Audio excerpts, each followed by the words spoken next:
উট চড়াইতো, মেষ চড়াইতেন যিনি, আজকে তিনি রাষ্ট্রপ্রধান, অর্ধেকটা পৃথিবীর প্রেসিডেন্ট। একটার পর একটা রাজ্য জয় হচ্ছে। রোম সম্রাট তার বর্ষিয়ান গোয়েন্দা বিভাগের প্রধান তাকে পাঠায় দিল, দেখো তো অবস্থা তো কাহিল মনে হয়, ক্রমেই যেভাবে রাষ্ট্র দখল হচ্ছে ইসলামের হাতে, কবে না জানি আমার রোমও চলে যায়, কবে না জানি আশেপাশের দেশগুলিও চলে যায়। দেখে আসো ওমরের সিংহাসনটা কেমন, সেনাবাহিনী কেমন, তার স্বাস্থ্য কেমন, লোকটা কেমন। দেখো, গোয়েন্দা বিভাগের প্রধান গেলেন কারে দেখতে? ওমর রাদিয়াল্লাহু তাআলা। মদিনায় অনেকদিন হাঁটে আসছে না কিসে আসছে আল্লাহই জানে, তখনকার যে পদ্ধতি ছিল ওইভাবে আসছে। আয়েশা মদিনায় ঢুকে জিজ্ঞেস করছে, আইনা মালিকুকুম, তোমাদের রাষ্ট্রপ্রধান, তোমাদের রাজা কই? সাহাবায়ে কেরাম জবাব দিলেন, আমাদের জন্য কোনো রাজা হয় না, বাল্লানা আমির, আমাদের জন্য একজন আমির হন। সে আমির হচ্ছেন ওমরে ফারুক রাদিয়াল্লাহু তাআলা আনহু। গোয়েন্দা বিভাগের প্রধান বললেন, আমি তার সঙ্গে দেখা করতে চাই, তার সিংহাসন কই? ওনারা বললেন, ওনার কোনো সিংহাসন নাই, আমাদের সাথে মসজিদে এক জায়গায় বসে, আলাদা কোনো চেয়ারও নাই, বালিশও নাই, খাতাও নাই, এই এমনি আমাদের মাঝেই বসে। কোথায় তিনি? তারা জবাব দিলেন, কোথায় তা ঠিক করে বলতে পারবো না, তবে শুনেছি ওনার উট হারায় গেছে, উট তালাশ করতে গেছে। গোয়েন্দা বিভাগের প্রধান তো আকাশতে পড়ার কায়দা, কয় কি উট হারায় গেছে? তোমাদের তো চাকরি কারো থাকার কথা না, তোমরা কও উট হারায় গেছে আর উট তালাশ করতে গেছে। আমিরুল মুমিনিন, অর্ধেকটা পৃথিবী দখলকারী যিনি প্রেসিডেন্ট, সারা দুনিয়া কাঁপে যার নাম শুনিয়া উট হারায় গেছে, তালাশ করতে গেছে, আশ্চর্য কথা, কয় কি? আচ্ছা কোন দিকে গেছে? বললো যেদিকে। গোয়েন্দা বিভাগের লোকটি হাঁটতে লাগলো, কোথায় দেখা হয় আল্লাহই জানে। কিছু দূর হেঁটে যাওয়ার পর দেখেন একটা গাছের তলায় একটি লম্বা লোক শোয়া, উট একটা বাঁধা, গাছের তলায় শোয়া, চাদর নাই, বালিশ নাই, হাত মাথার তলে দিয়ে শুয়ে আছেন। সূর্য ঢলে যাওয়ার কারণে গাছের ছায়া সরে গিয়েছে, সূর্যের তাপে মাথার ঘাম, শরীরের ঘাম দিয়ে বালু ভিজতেছে। একজন পরিচয় করিয়ে দিলেন, ইনি আমিরুল মুমিনিন। গোয়েন্দা বিভাগের প্রধান, তার জবান থেকে বেরিয়ে গেল, ওমর, আমার দেশের প্রেসিডেন্ট দুর্ভেদ্য প্রাচীরের মধ্যে থাকেন, চতুর্দিকে দুর্ধর্ষ সেনাবাহিনী আধুনিক অস্ত্রপাতি নিয়ে চতুর্দিকে দাঁড়িয়ে থাকে, ভেতরে দুগ্ধ ফেননি বিছানার উপরে আরাম করে থাকেন, শুয়ে থাকেন রাজাধিরাজ রোমের সম্রাট, চতুর্দিকে পাহারা, অস্ত্রপাতি, এত শান্তির বিছানা, তারপরেও তার ঘুম হয় না। জানলার কোন ফাঁক দিয়া গুলি আসা কলিজাটারে ফুটা বানায় দেয়। তুমি ওমর, অর্ধেকটা পৃথিবী তোমার হাতের মুঠোয়, তোমার একটা বডিগার্ড নাই, তোমার বিছানা নাই, বালিশ নাই, নির্বিঘ্নে নিশ্চিন্তে উট বাঁধে রেখে তার পাশে শুয়ে আছো, কারণ তুমি জনগণের অধিকার আদায় করেছো, জনগণকে গণতন্ত্র দিয়েছো, জনগণের খাওয়ার পরাগ দিয়েছো, জনগণকে বিশ্বাস করেছো, ভালোবেসেছো, তাই তোমার নিরাপত্তার দায়িত্ব গোটা জাতি গ্রহণ করেছে। এটা হলো ইসলাম, এটা হলো ইসলাম। আর যদি জনগণের উপরে খারাপ ব্যবহার করা হয়, যিনি খারাপ ব্যবহার করেন তিনি বুঝতে পারেন ক্ষমতা যখন থাকবে না তখন আমার আর উপায় নাই, সেজন্য সেনাবাহিনীর নিরাপত্তা ছাড়া চলার পথ নাই, তখন নিরাপত্তার দাবি ওঠে। কিন্তু আল্লাহর পথের পথিক যারা, তাদের এগুলির প্রয়োজন হয় না। সুবহানাল্লাহ বলে, কারণ তারা জানে হায়াতের মালিক, মওতের মালিক কে? জোরে বলেন কে? আল্লাহ সুবহানাহু ওয়া তাআলা। বন্ধুগণ, কোরআনে কারীমে আল্লাহ পাক বলেন, ওয়া আলাল্লাহি কাসদুস সাবিলি ওয়া মিনহা জায়রুন ওয়ালাউ শাআ লাহাদাকুম আজমাইন। সোজা রাস্তা বলে দেওয়ার দায়িত্ব আমি আল্লাহর। আল্লাহ পাক সহজ ও সরল রাস্তা বলে দেওয়ার জন্য নবীদের পাঠালেন, নবীরা ক্ষমতা এলেন। আল্লাহর নবী ক্ষমতা এসে নিজের ক্ষমতার পরিধি, নিজের বাড়ি ঘরের সৌন্দর্য বাড়ান নাই, নিজের জায়গা জমিন বৃদ্ধি করেন নাই, একটা বিছানা পর্যন্ত ছিল না। হযরত ওমর বলেন, আমি নবীজির সঙ্গে দেখা করতে গেলাম, নবীজি ঘরের ভিতরে আরাম ফরমাচ্ছিলেন, বিছানার উপরে শোয়া নবীজি। আমাকে দেখে তিনি উঠে বসলেন। আমি দেখলাম নবীজি দড়ি দিয়ে বোনানো খাটিয়ার উপরে শোয়া ছিলেন, চাদর নাই, তোশক নাই। নবীজি যখন উঠে বসলেন, আমি তাকিয়ে দেখলাম নবীজির পিঠ মোবারকের উপরে দড়ির দাগগুলি কেটে আছে। আমি বললাম, ইয়া রাসূলুল্লাহ, এই পৃথিবী কাফের বেঈমানেরা কত শান্তি করলো, কত আরাম করলো, আর আপনার একটা বিছানা নাই, তোশক নাই। আপনি আমাকে অনুমতি দেন, একটা বিছানা বানায় দিই, একটা তোশক বানায় দিই। নবীজি বললেন, ওমর শোনো, এই পৃথিবীতে শান্তি করার জন্য আমি আসি নাই। আমি যদি বলি ওহদ পাহাড়টাকে যদি নির্দেশ করি, ওহদ পাহাড় আমার জন্য সোনায় পরিণত হয়ে যাবে। আমি পৃথিবীতে মানবতার মুক্তির জন্য এসেছি। খাবার নাই, খাবার নাই। সকলের ঘরে খাবার পৌঁছেছে, নবীজির ঘরে খাবার নাই। হযরত আয়েশা রাদিয়াল্লাহু তাআলা আনহা বলেছেন, মাসের পর মাস, দিনের পর দিন নয়, মাসের পর মাস চলে গেছে, নবীজির ঘরে চুলায় আগুন জ্বলে নাই। একটু খেজুর, একটু পানি, এগুলি খেয়ে কোন রকম আমরা জীবিকা নির্বাহ করেছি। একবার নবী করিম সাল্লাল্লাহু আলাইহি ওয়াসাল্লাম মসজিদে নববীতে অসময় হযরত আবু বকর ওমর রাদিয়াল্লাহু তাআলা আনহুকে দেখলেন বসে আছে। জিজ্ঞেস করলেন, তোমরা এই অসময় এখানে কেন? তারা বললেন, নবীজি আজ কদিন হয়ে গেল কোনো খাবার পাইনি, ক্ষুধায় অস্থির হয়ে গেছে। নবীজি বললেন, আমারও তো একই দশা। এই দশা ওনাদের, কিন্তু জনগণের এই দশা না, জনগণের ঘরে ঘরে খাবার পৌঁছে গেছে। সুবহানাল্লাহ। ওমর রাদিয়াল্লাহু তাআলা আনহু বলেছেন, রাষ্ট্রীয় ক্ষমতা আমার হাতে, আমার ক্ষমতার আমলে ফোরাতের কূলে একটি কুকুর যদি না খেয়ে মারা যায়, কিয়ামতের দিন আল্লাহর কাছে আমাকে জবাবদিহি করতে হবে। সুবহানাল্লাহ। এর নাম ইসলাম। এর নাম কি? ইসলাম। সেই ইসলামের রাষ্ট্র প্রতিষ্ঠাই করতে হবে মুসলমানদেরকে, বাংলাদেশের জনগণকে। পারবেন না? পারবেন না? এই কোরআনের আইন বাংলাদেশে চালু হোকটা কি আপনারা চান? কারা কারা চান? আলহামদুলিল্লাহ। বসেন, বসেন। এইটা কি অবস্থা? স্লোগান দিলেই দাঁড়াতে হবে, তার মানে থেকে বসেন, বসেন।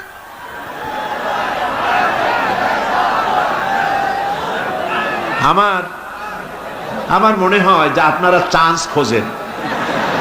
অনেক সময় বসে থেকে মাজা ব্যথা করে, তো স্লোগানের সুযোগ পাইলেই দাঁড়ায় যান।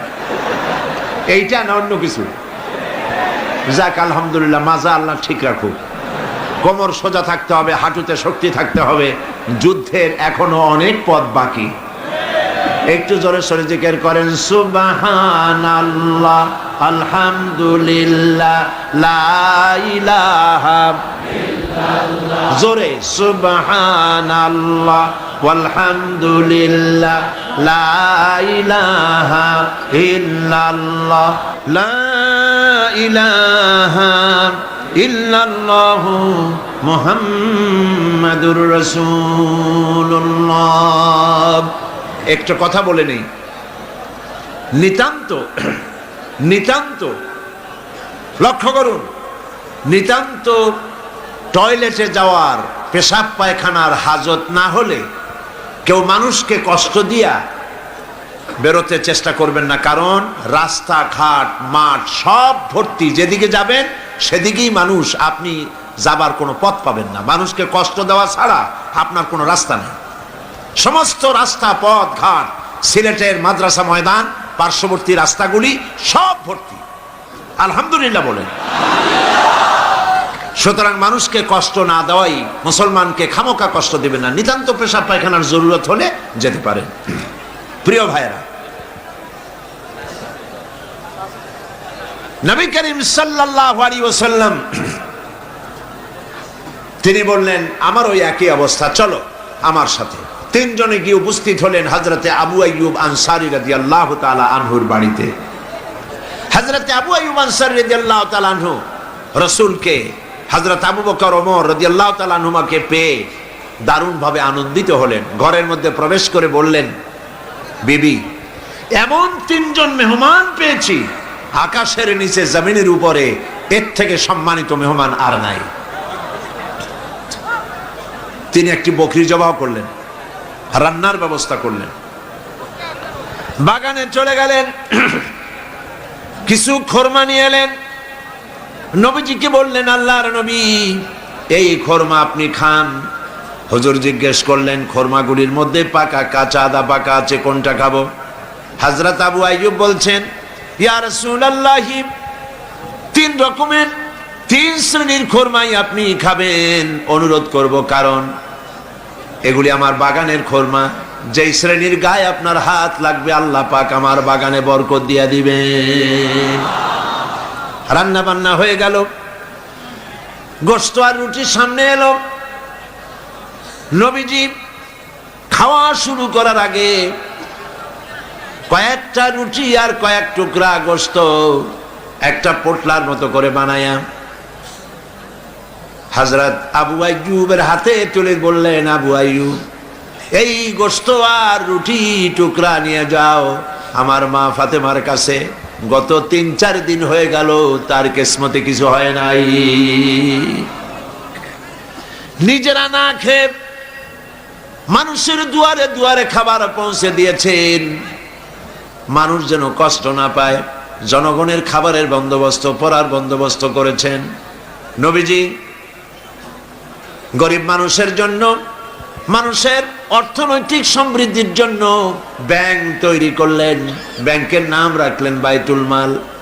এই ব্যাংকের উদ্বোধন যেদিন করেন, বুখারী শরীফের হাদিসে এসেছে, আল্লাহর নবী উদ্বোধনী বক্তব্যে বললেন, মান তারাকা দায়নান আও দিয়ান ফালাইয়া, যদি কোন ঋণগ্রস্ত ব্যক্তি ঋণ পরিশোধ করতে না পেরে, ঋণ পরিশোধ করতে পারে নাই, এমন অবস্থায় যদি মারা যায়, তাহলে তার ঋণ পরিশোধের যদি কোনো ব্যবস্থা তার না থাকে, তাহলে তার ঋণ পরিশোধের ব্যবস্থা আর তার এতিম বাচ্চাগুলি, বিধবা স্ত্রী আর এতিম বাচ্চা আর ঋণের বোঝা সবগুলি আমি মুহাম্মদ সাল্লাল্লাহু আলাইহি ওয়াসাল্লাম আমার কাঁধে উঠাইয়া নিলাম। এমন রাষ্ট্র চালু হয়ে গেল, চুরি নাই, ডাকাতি নাই, জেনা নাই, ব্যভিচার নাই, হত্যা নাই, ধর্ষণ নাই, মানুষ শুধু পাইল শান্তি আর শান্তি। সুবহানাল্লাহ। এই শান্তি হলো কিভাবে, কি দিয়া হলো বলেন? জোরে বলেন, কি দিয়া হলো? কোরআন দিয়ে হয়েছে। কোরআন, এই কোরআন দিয়ে যদি রাষ্ট্র শাসিত হয় তাহলে দেশের শান্তি অবশ্যই হবে। আমরা আশা করব বাংলাদেশে এই শান্তি হবে ইনশাআল্লাহ। বলি ইনশাআল্লাহ। মুসলমানদের উত্থান, মুসলমানদের জাগরণ আবার শুরু হবে ইনশাআল্লাহ। মুসলমান রাজমার খাচ্ছে পৃথিবীর চতুর্দিকে, চতুর্দিকে মার খাচ্ছে। আমি দেখতে পাচ্ছি, আমার ধারণা ছিল যে আফগানিস্তানে যে ঘটনা ঘটলো, এই ঘটনার দ্বারা আল্লাহ একটা কিছু করবেন, বড় রকমের কিছু আমরা দেখব, কিন্তু সেটা হলো না। কেন হলো না এটা তো আমরা বুঝবো না। ওয়াল্লাহু আ'লামু ওয়া আনতুম লা তা'লামুন। এর পেছনে কোনো পরিকল্পনা আছে, সেই পরিকল্পনাকারী কে? আল্লাহ রাব্বুল আলামিন। তিনি পরিকল্পনা করছেন। 11ই সেপ্টেম্বরে আমেরিকায় যে ঘটনা ঘটেছে, এই ঘটনা সম্পর্কে আমার সুস্পষ্ট মত হচ্ছে, যদ্দূর পড়াশোনা করেছি তাতে আমার সুস্পষ্ট মত, এই ঘটনা ঘটিয়েছে পৃথিবীর ইহুদিদের পরিচালিত মোসাদ, ইহুদিদের গোয়েন্দা বিভাগ, ইসরায়েল রাষ্ট্র, ইহুদিরাই এই ঘটনা ঘটিয়েছে। এর প্রমাণপত্র পত্রিকায় বেরিয়েছে। টুইন টাওয়ার যারা ভাঙলো, আমরা তীব্র নিন্দা জানাই। এখানে হাজার হাজার মানুষ কাজ করে, মানুষ হিন্দু হোক, খ্রিস্টান হোক, বৌদ্ধ হোক, মানুষ মানুষই। এই হাজার হাজার মানুষকে যারা মারলো, যারা অর্থনৈতিক দিক থেকে আমেরিকাকে ক্ষতিগ্রস্ত করার জন্য চেষ্টা করলো, এভাবে আমরা তার নিন্দা করি, ঘৃণা জানাই। কিন্তু একথাও আমাদের বুঝতে হবে যে এই টুইন টাওয়ার, এই দুটি বিল্ডিং এ 50,000 লোক চাকরি করে, তার মধ্যে 4,000 ইহুদি আছে। দুনিয়াবাসী এ খবর জেনে ফেলেছে, ঘটনার দিন 4,000 ইহুদির একটা ইহুদিও কর্মস্থলে যায় নাই। কেন গেল না? এই প্রশ্ন আমেরিকার FBI, federal bureau of investigation, পৃথিবীর নাম করা গোয়েন্দা বিভাগ, তারা কেন এটা তালাশ করলো না? ইহুদিরা কেন সেদিন আসলো না? এবং একটার পর একটা বিমান এখানে হামলা হবে, 18 মিনিট পর পর একটা বিমান, দুটো বিমানে হিট করে বিল্ডিংটা ফেলে দেবে, এইটা পূর্ব পরিকল্পিত না হলে পরে চতুর্দিকে ক্যামেরা ফিট করে ছবি ধারণ করলো কিভাবে? এগুলি বিশ্লেষকগণ চিন্তা ভাবনা করছে। মানুষ সব মাথা খারাপ না, কিছু বুদ্ধিমান মানুষ পৃথিবীতে এখনো আছে। সুতরাং কাজটি ইহুদিরা করেছে। কেন করেছে? কারণ হলো সমাজতন্ত্রের পতনের পর পুঁজিবাদী শোষণ থেকে বাঁচার জন্য পৃথিবীর নিগৃহীত নির্যাতিত মানবতার জন্য খোলা ছিল কেবলমাত্র ইসলাম, শুধুমাত্র ইসলাম। সেই ইসলামের দিকে মানুষ যাতে আসতে না পারে, সেই জন্য ইসলাম আর মুসলমানদেরকে মিডিয়ার মাধ্যমে প্রচার করানো হলো সন্ত্রাস আর মৌলবাদ। ইসলাম মানি সন্ত্রাস, মুসলমান মানি মৌলবাদী। তবে দুর্ভাগ্য, এখানে একটা লোক বাজার থেকে খুব জোরে দৌড় মারছে। লোকেরা জিজ্ঞেস করলো, দৌড়াও কেন? কয় ভাই, মানির মান আল্লাহই রাখে। কয় কেমন? কয় বাবা আর আমি দুইজনে গেছিলাম বাজারে, বাজারের মানুষেরা আমার বাপেরে ধরিয়া জুতা দিয়ে এমন পিটান পিটাইলো, আমি আরামসে নিরাপদে চলে আসছি, আমারে কেউ কিছু করতে পারে নাই, মানির মান আল্লাহই রাখে। ওর বাপের জুতা দিয়ে পিটায় আর মানির মান আল্লাহ রাখে। দুর্ভাগ্য এই জাতির এক শ্রেণীর কলামিস্ট, এক শ্রেণীর মুসলমান নামধারী কলামিস্ট, মুসলমান নামধারী ফিচার লেখক, মুসলমান নামধারী সাংবাদিক, মুসলমান নামধারী বুদ্ধিজীবী, মুসলমান নামধারী রাজনীতিক, ওরা মুসলমানের ঘরে জন্মগ্রহণ করেও কুলাঙ্গার। এই লোকগুলি মুসলমানের ঘরে জন্মগ্রহণ করেও মুসলমানদেরকে মৌলবাদ আর সন্ত্রাস বলে গালি দেয়। আজকে আপনারা পত্রিকায় দেখুন, হিন্দু বৌদ্ধ খ্রিস্টান ঐক্য পরিষদ ওরা একটা মিটিং করেছে গত পরশুদিন, গতকাল পত্রিকায় ছাপা হলো। সেইখানে আওয়ামী লীগের তৎকালীন যুগের ডাক সেটে নামধারী কয়েকজন মুসলমানও সেখানে ছিলেন।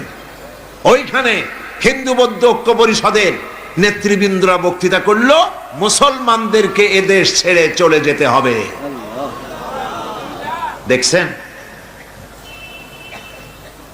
এরা এই দেশের সাম্প্রদায়িক সম্প্রীতি নষ্ট করে দিতে চায়।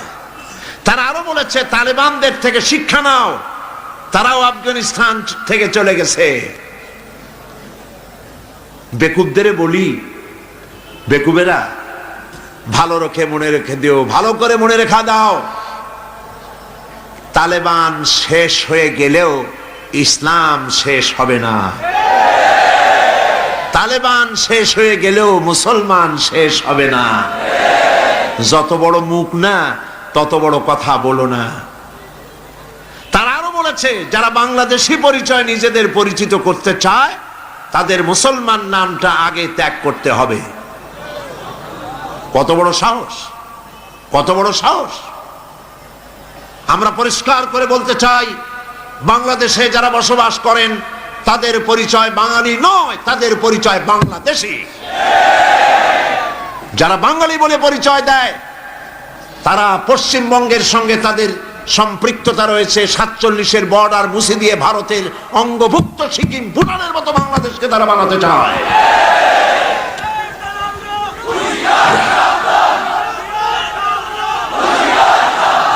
তারা এত বড় কথা বলার সাহস করেছে।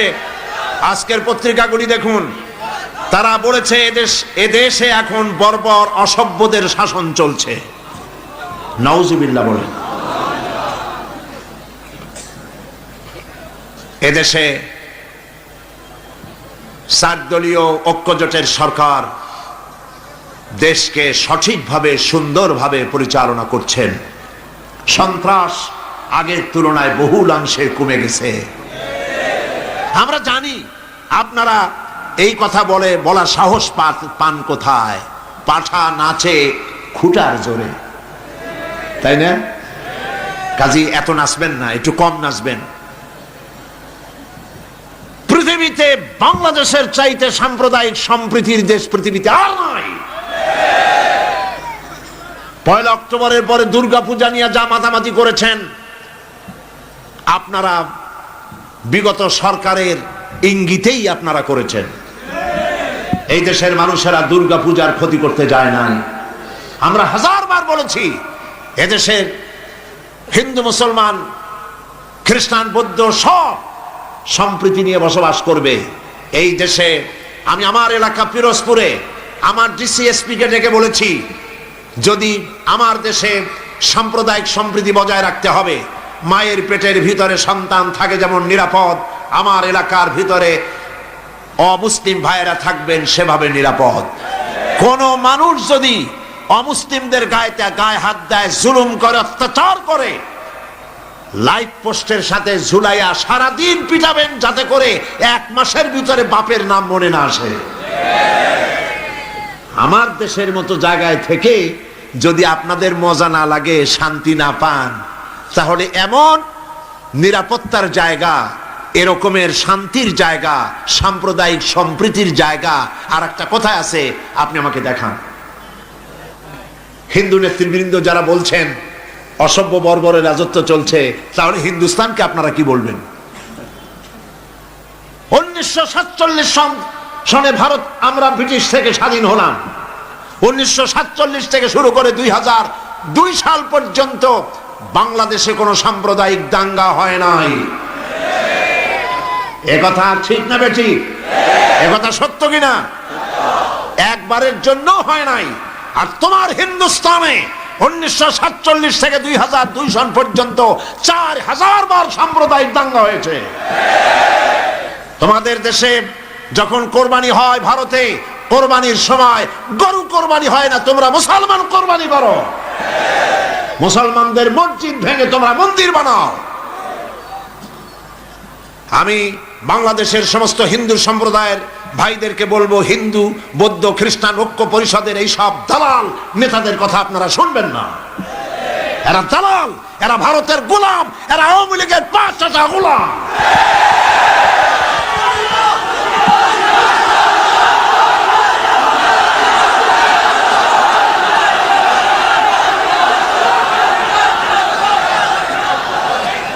এই সমস্ত মারাত্মক কথা আমি আবারও বলি, মুসলমানদেরকে দেশ ছেড়ে চলে যেতে হবে।